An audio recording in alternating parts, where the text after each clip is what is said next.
आज की समरी की बात है। इसका नाम सुनते ही आपके कान खड़े हो जाएंगे कि अरे, इस बारे में तो बहुत सारे लोगों ने बहुत कुछ कहा है, क्या ये समरी भी कुछ ऐसा ही कहने वाली है? ये जानने के लिए आपको 30 मिनट इन्वेस्ट करने होंगे इस समरी पर। तो आइए शुरू करते हैं इस समरी को, जिसका नाम है मनी मैनेजमेंट स्किल्स, जिसे लिखा है माइकल फिंक ने। इस समरी की अगर बात की जाए तो मनी मैनेजमेंट का मतलब पैसा बचाना नहीं है। बहुत से लोग ये गलती करते हैं कि पूरी जिंदगी सिर्फ यही सोचते हैं कि खर्चे को कैसे कम किया जाए। पैसे को मैनेज करने का मतलब है उसे समझना। इसका मतलब ये भी जानना है कि सेव कैसे करें, इन्वेस्ट कैसे करें और किस चीज पर खर्च करें। तो यहाँ पर ऑथर आपको ऐसे जरूरी लेसन सिखाएंगे जिससे कि आप जान पाएंगे कि बजट कैसे बनाया जाए और अपनी रिटायरमेंट के बाद पूरी दुनिया कैसे घूमी जाए। इस समरी की हेल्प से आप अपने प्रेजेंट को एंजॉय कर पाएंगे और फ्यूचर को प्लान कर पाएंगे। तो आइए मनी मैनेजमेंट की इस जर्नी को शुरू करते हैं और सीखते हैं कि मनी को मैनेज कैसे करना है। सबसे पहला चैप्टर है अंडरस्टैंडिंग योर फाइनेंशियल ब्रेन, यानी कि पैसे संभालने की कला में महारत हासिल करने के लिए आपको ये समझना जरूरी है कि ऐसे प्रोडक्ट्स कैसे बनाएं जो आसानी से बिक सके, अपना पैसा कम रिस्क पर कैसे इन्वेस्ट करें और अपने टैक्स को कैसे कंट्रोल में रखें। आपको ये भी समझना होगा कि पैसे के मामले में हमारा ब्रेन कैसे काम करता है। कभी कभी एक फाइनेंशियल डिसीजन आपकी जिंदगी को संवार भी सकता है और बिगाड़ भी सकता है। ज्यादातर लोगों को लगता है कि फाइनेंशियल डिसीजन हमारे ब्रेन का कॉन्शियस पार्ट लेता है, ब्रेन का ये हिस्सा कंट्रोल में रहता है और समझदारी से काम करता है। लेकिन रिसर्च ये कहती है कि ये सारे फाइनेंशियल डिसीजन हमारे ब्रेन का इमोशनल पार्ट लेता है। इसीलिए आपके ज्यादातर फाइनेंशियल स्टेप्स रिस्की होते हैं क्योंकि उन्हें इमोशंस कंट्रोल करते हैं।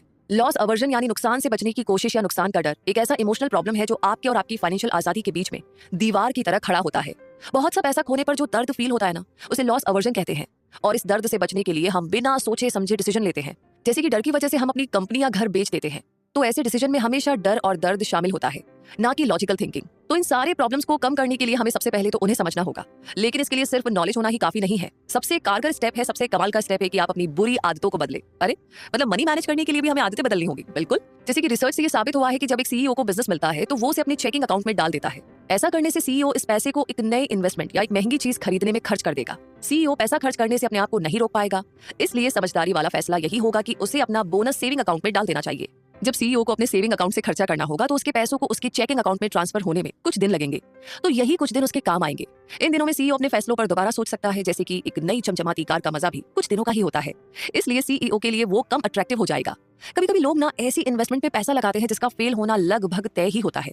अगर ऐसे बड़े फैसले लेने से पहले कुछ दिन आप इसके बारे में सोचते हैं तो आप अपने हर छोटे स्टेप को जान पाएंगे। ऐसा करने से आप खुद को बड़ी गलतियां करने से रोक सकते हैं। अब जब हम ये जान ही गए हैं कि हमारे फाइनेंशियल फैसलों के पीछे हमारा इमोशनल कारण शामिल होता है, तो अब हम इसे बदल सकते हैं। जब भी आप किसी फाइनेंशियल प्रॉब्लम में फंस जाए तो कुछ देर आप इसके बारे में ध्यान से सोचिए कि आखिर क्या करना चाहिए। अगर आप अपनी फाइनेंशियल प्रॉब्लम के कारण डरे हुए हैं तो अपने डर को कम करने के लिए बिना सोचे समझे डिसीजन ना ले। याद रखिए कि कुछ भी करने से पहले सोचिए। तो ये था फर्स्ट चैप्टर। अगले चैप्टर में हमें क्या सोचना है, क्या करना है, वो भी जान लेते हैं। Managing money with life cycle theory, यानी कि ये एडवाइस आपको कई लोगों से सुनने को मिलेगी कि अपनी इनकम का 10% तो आपको बचाना ही चाहिए। लेकिन स्टडीज बताती है कि इनकम का सिर्फ 10% बचाने से कोई गारंटी नहीं है कि आप अमीर बन सकते हैं, बल्कि आप फ्यूचर जिसका कोई भरोसा नहीं है के लिए बचाने के चक्कर में आज की खुशियों का गला दबा रहे होंगे। लाइफ साइकिल थ्योरी बताती है कि आपको हर उस चीज पर पैसा खर्च करना चाहिए जो आपको प्रेजेंट में खुशी देती है। उसके बाद अगर आपकी फ्यूचर में इनकम बढ़ती है, फिर आपको रिटायरमेंट के लिए सेविंग शुरू करनी चाहिए। सेविंग आपकी लाइफ का पर्पस नहीं होना चाहिए। अगर आप फ्यूचर को लेकर के डरते रहेंगे कि आगे क्या होगा, तो आप कभी भी खुश नहीं रह पाएंगे। पैसा आपको खुश रखने के लिए बनाया गया है, इसीलिए बेहतर होगा कि आप इसे एंजॉय करें। अगर आप अपने आसपास के लोगों को ध्यान से देखें तो आप जानेंगे कि यही सेम पैटर्न सभी पर अप्लाई होता है। जब हम छोटे होते हैं तो हमारे पास कम पैसे होते हैं, हमें पढ़ाई या घूमने के लिए पैसा उधार लेना पड़ता है। जब हम अपनी कॉलेज की डिग्री खत्म करते हैं तब हम एक ऐसी जॉब ढूंढते हैं जो हमें अच्छी सैलरी दे सके। जो इंसान अपनी एजुकेशन पूरी करने के लिए पैसा उधार लेता है उसे एक बेहतर जॉब मिलने के चांस ज्यादा होते हैं। अगर आप 25 साल के हैं और एक साल में $40,000 कमाते हैं तो आपको पैसा सेव करने का मन करेगा। लाइफ साइकिल थ्योरी कहती है कि साल के $40,000 सेव करने के लिए ही काफी नहीं है, बल्कि आप खर्च कीजिए और जिंदगी को एंजॉय कीजिए, क्योंकि अभी आपकी उम्र ही क्या है। अगर यही इंसान साल के $40,000 से ज्यादा कमाने लगे तो उसे रिटायरमेंट के लिए पैसा बचाना शुरू कर देना चाहिए। अगर उसकी प्रमोशन हो जाती है और वो दुगना पैसा कमाने लगता है तो उसे अपने लोन या उधार चुकाने चाहिए और सेविंग्स शुरू करनी चाहिए। स्टैंडर्ड रूल तो यही है कि जब आप यंग हैं तो पैसा कम बचाइए और जिंदगी का मजा लीजिए। फिर जैसे जैसे आप बड़े होने लगे और ज्यादा पैसा कमाने लगे तो अपने रिटायरमेंट प्लान के बारे में सोचिए। लाइफ साइकिल थ्योरी आपको अपने पैसे से लाइफ को एंजॉय करना सिखाती है। आपका गोल एक मिलेनियर बनने का नहीं होना चाहिए, बल्कि आपको ये मानना चाहिए कि जिंदगी छोटी सी ही तो है, इसलिए आपको फ्यूचर की चिंता किए बिना एंजॉय करना चाहिए। चलिए, इस चैप्टर में तो हमें थोड़ा सा रिलैक्स कर दिया गया है, ज्यादा प्रेशर नहीं है। लेकिन अगला चैप्टर क्या कहता है वो भी जानते हैं। Basic investment, keep it simple. मतलब ये है कि इन्वेस्टमेंट के बारे में सोच करके लोग घबरा जाते हैं। कुछ लोगों के पास बहुत सारा पैसा होता है, लेकिन क्योंकि फ्यूचर को बिल्कुल एक्यूरेटली प्रिडिक्ट नहीं किया जा सकता तो वो किसी भी इन्वेस्टमेंट में पैसा लगाने से डरते हैं। इन्वेस्टमेंट अलग अलग तरह के होते हैं। पहला, आप लिक्विड एसेट में पैसा इन्वेस्ट कर सकते हैं। लिक्विड एसेट रिस्की नहीं होते हैं क्योंकि ये वो एसेट है जिन्हें जब भी आपको पैसों की जरूरत हो आप बेच सकते हैं। जैसे कि मेडिकल इमरजेंसी में आप इस एसेट को बेचकर अपने पैसों की जरूरत को पूरा कर सकते हैं।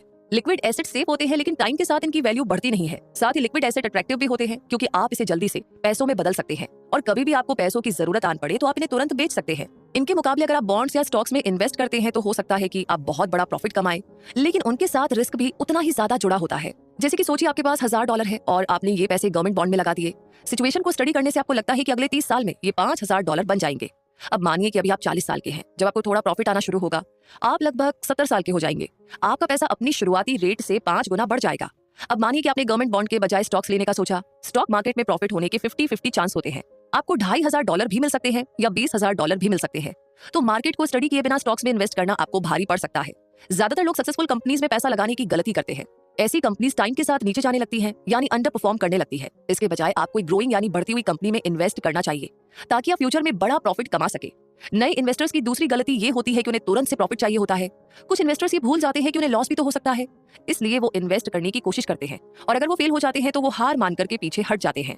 वैसे एक समझदार इन्वेस्टर बनने के लिए आपको डाइवर्सिफिकेशन का इस्तेमाल करना चाहिए। इसका मतलब है लिक्विड एसेट और इन्वेस्टमेंट दोनों में इन्वेस्ट करना। अगर आपने रिस्क लिया और पैसा खोया तो आपके पास अपना कर्ज चुकाने के लिए लिक्विड एसेट्स तो है ही। एक इन्वेस्टर बनना रिस्की बिजनेस है, लेकिन ये ऐसा बिजनेस है जो आप कभी भी शुरू कर सकते हैं। छोटी रकम से शुरू कीजिए, धीरे धीरे इसे बढ़ाते रहिए और अपनी गलतियों से सीखिए। इसी के साथ अगला चैप्टर है की फाइनेंशियल इंस्ट्रूमेंट। आइए इसे समझते हैं। ऐसा नहीं है कि अगर आप अमीर हैं तभी आपको अपना पैसा मैनेज करना आना चाहिए। मनी मैनेजमेंट का मतलब है कि जितना भी आपके पास है उसमें आप अपनी बेस्ट लाइफ एंजॉय कर सके। जी हाँ, आपको अपनी लाइफ को और बेहतर बनाने की कोशिश बिल्कुल करनी चाहिए, लेकिन फ्यूचर के लिए पैसा बचाना सही डिसीजन नहीं है। जब आपकी इनकम बढ़ेगी फिर आप इन्वेस्टमेंट और सेव करने का सोच सकते हैं, लेकिन तब तक जिंदगी को एंजॉय करें। वैसे एक कॉमन टूल है जो आप रोजमर्रा की जिंदगी में इस्तेमाल करते हैं, जो है कैश। कुछ लोग सभी चीजों को तुरंत पैसा देकर खरीदते हैं। आप तुरंत पे करके वाजिब प्राइस पर कुछ भी खरीद सकते हैं। तो कैश आपके बिल्स और रोज की चीजों को खरीदने के लिए भी काम आता है। जब आपके पास बहुत सा पैसा हो तो कुछ पैसे को रोज की जरूरतों के लिए चेकिंग अकाउंट पे रखिए और बाकी सेविंग अकाउंट में। इस तरीके से आप सोच समझकर खर्च करेंगे। अगर आप सारा पैसा अपने चेकिंग अकाउंट में डाल देंगे तो साल के आखिरी तक आपके पास पैसा नहीं बचेगा। दूसरा फाइनेंशियल इंस्ट्रूमेंट है स्टॉक्स और शेयर्स खरीदना। किसी भी कंपनी को अपने बिजनेस के लिए पैसा चाहिए होता है, इसलिए वो नए इन्वेस्टर्स को शेयर्स खरीदने का मौका देते हैं। इससे वो फ्यूचर में होने वाले प्रॉफिट में से अपना हिस्सा लेते हैं। आप स्टॉक मार्केट को ऐसे समझ सकते हैं जहां पर एक कंपनी नए सप्लाईज और बिजनेस को बढ़ाने के लिए दूसरों से पैसा उधार लेती है। जैसे ही ये कंपनी ग्रो करती है उसके और ज्यादा प्रोडक्ट्स और सर्विसेज बिकते हैं। उससे होने वाला प्रॉफिट सभी इन्वेस्टर्स में बढ़ता है, उन लोगों में भी जिन्होंने स्टॉक मार्केट के जरिए उनके स्टॉक में इन्वेस्ट किया है। इसीलिए स्टॉक्स में इन्वेस्ट करने से आप बहुत पैसा कमा सकते हैं, लेकिन ये प्रॉफिट एक झटके में ही नहीं आएगा। कुछ कंपनीज को ग्रो करने में टाइम लगता है, तो भाई यहाँ पर आपको सब्र रखना होगा, क्योंकि एक बार जब कोई कंपनी सक्सेसफुल हो जाती है तो वो आपको अमीर बनने में हेल्प कर सकती है। और इसी के साथ अब आगे बात करते हैं अगले चैप्टर की, how to use credit wisely. एक और फाइनेंशियल इंस्ट्रूमेंट जो बहुत ही फेमस हुआ है और वो है क्रेडिट कार्ड। बैंक अपने कस्टमर्स को क्रेडिट कार्ड ऑफर करते हैं, उसके बाद बैंक ट्रांसफर, लेट पेमेंट और एक्सचेंज पर यूजर से फीस चार्ज करके प्रॉफिट कमाते हैं। स्टडीज बताती हैं कि एक एवरेज अमेरिकन का हर दिन $1 क्रेडिट कार्ड की फीस में चला जाता है। एक क्रेडिट कार्ड हेल्प तो करता ही है, लेकिन इसमें आप फंस भी सकते हैं। जब आपके पास ऐसी चीज हो जिससे आप कभी भी कुछ भी खरीद सकते हैं तो आप खर्च करने से पहले सोचते नहीं हैं।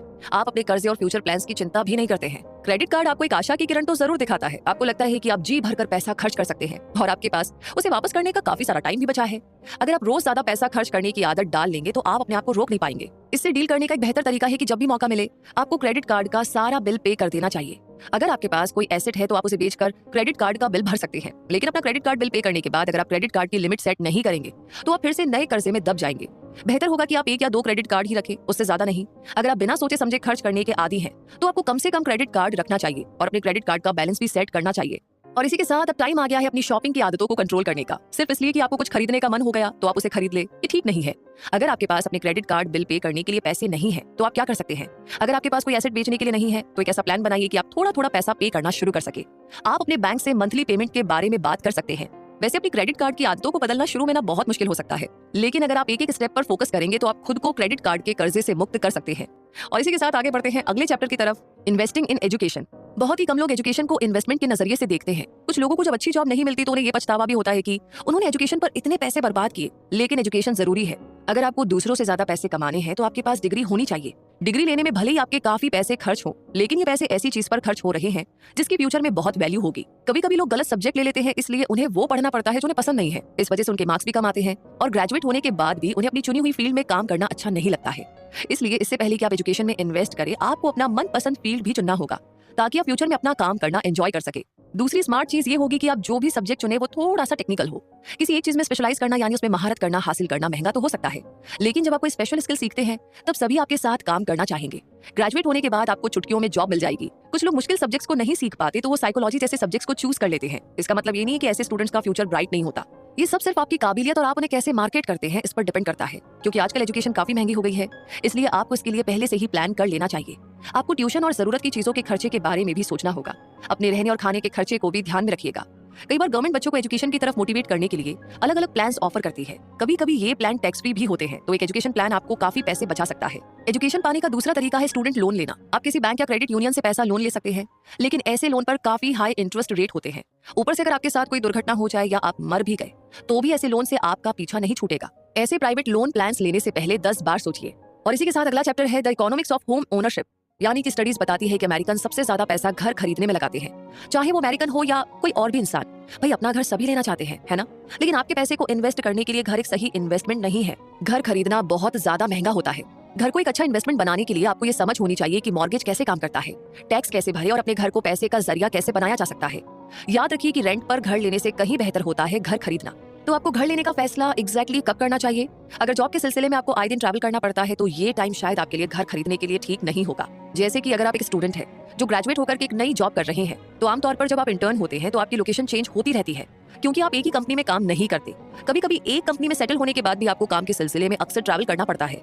लेकिन अगर आप एक जगह 6 महीने से ज्यादा रहने का प्लान कर रहे हैं तो आपको घर खरीदने में इन्वेस्ट कर लेना चाहिए। अब घर लेते समय लोग महंगी चीजों पर खास नजर रखते हैं, जैसे कि फायर प्लेस या कुछ और।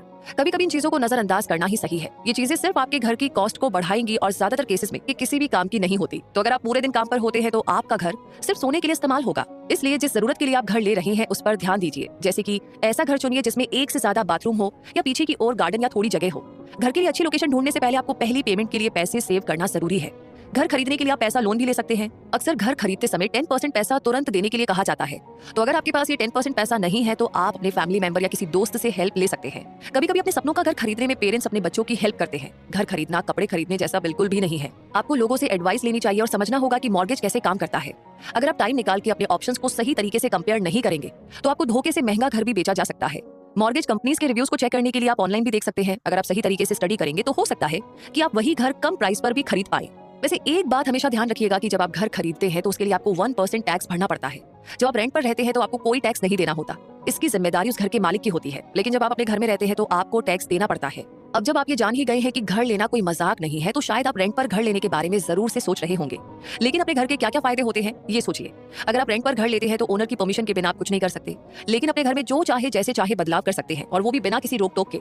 अपने घर में रहने से आपको आजादी, कंट्रोल और शांति महसूस होती है। तो ये हमने घर के बारे में बात की जो कि आपको सोच समझ के डिसाइड करना है। अगला चैप्टर है सेविंग फॉर रिटायरमेंट। आपके रिटायरमेंट का मतलब क्या है? ज्यादातर लोगों के लिए रिटायरमेंट का मतलब होता है बिना पैसे की चिंता किए दुनिया घूमना और जिंदगी का आनंद उठाना। तो आप इस चैप्टर में रिटायरमेंट का असली मतलब जानेंगे और ये समझेंगे कि आपको क्यों और किस एज में रिटायरमेंट ले लेनी चाहिए।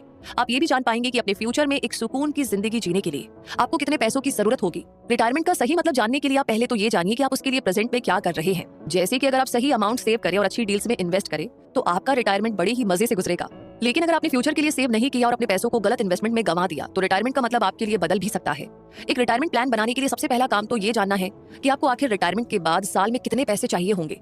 उस कॉस्ट के बारे में सोचिए जिसे आप अभी पे कर रहे हैं लेकिन फ्यूचर में पे करने की जरूरत नहीं होगी। जैसे कि अगर आप अभी मॉर्गेज के लिए 10% पे कर रहे हैं तो जब तक आप रिटायर होंगे तब तक आप अपना मॉर्गेज पे कर चुके होंगे।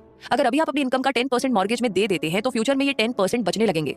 ऐसा दूसरा खर्चा जो आप अभी पे कर रहे हैं और आपके फ्यूचर में नहीं होगा वो है आपके ऑफिस जाने का खर्चा। एक बार रिटायर होने के बाद आपके ट्रांसपोर्ट के पैसे बचेंगे।